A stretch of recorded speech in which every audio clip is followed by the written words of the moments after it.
গাইবান্ধার পলাশবাড়ী উপজেলা মহিলা দলের সভাপতি নির্বাচিত হয়েছেন আরজিনা চাঁদনী। আপনারা দেখতে পাচ্ছেন যে গাইবান্ধা ৩-এর যে মহিলা সংসদ আসনের যে মনোনয়নপত্র তিনি আওয়ামী লীগের এমপি পদে মনোনয়নের জন্য ফর্মও জমা দিয়েছিলেন।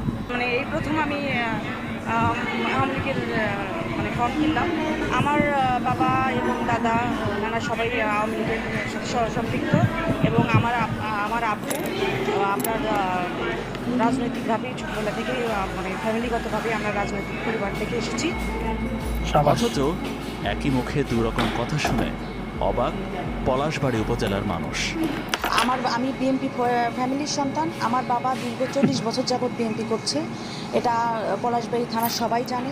আমার বাবার ইউনিয়নের আপনাদের সহসভাপতি, ওয়ার্ডের সহসভাপতি, ইউনিয়নের ধর্মীয় সম্পাদক এবং থানা কৃষক দলের সদস্য। কোনো ধরনের